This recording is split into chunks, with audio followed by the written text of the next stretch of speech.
I got involved with the Northern Lights Choir because I had been studying the life of Mary Brown for about 20 years.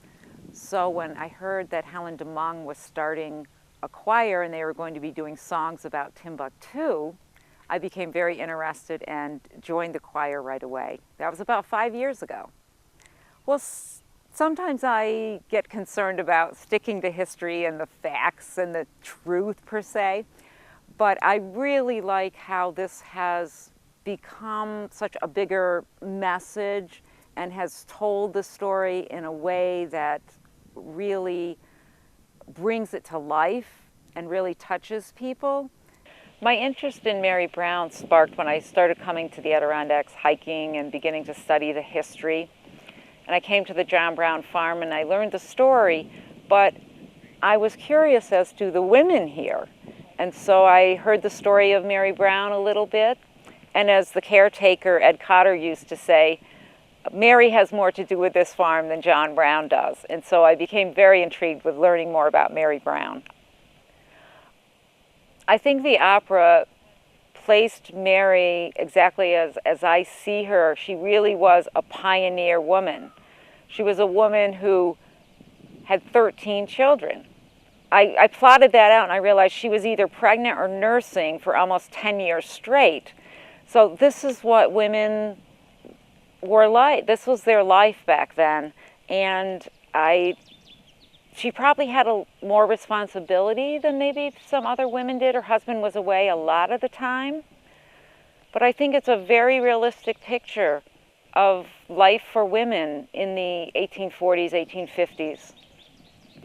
I think this story of Timbuktu and the related themes of that is very important for the Adirondacks, because I think when we think of the Adirondacks, we think of the beauty, we think of sports, we think of nature, but we don't think of social reform.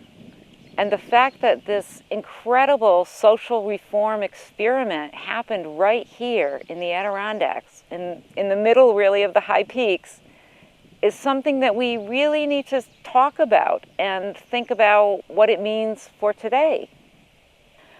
I think my favorite experience of the Northern Lights Choir and this opera was the very first year that we did some of the pieces about Timbuktu.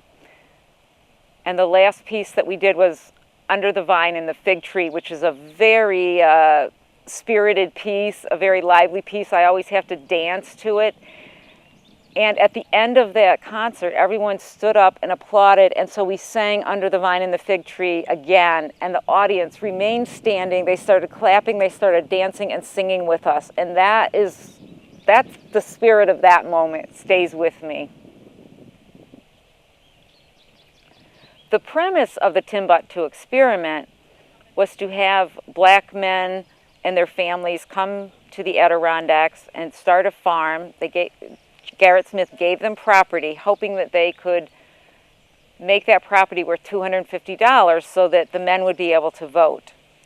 So for the men, it was a lot about getting the vote, but also being independent and being equitable with their neighbors who were also farmers.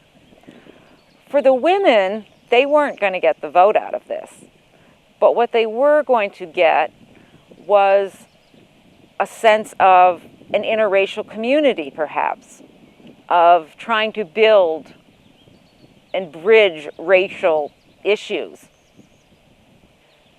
Being a part of the opera, being in the Northern Lights Choir, reinforced my enthusiasm for this story about the history of the John Brown farm, which I hope to finish this year.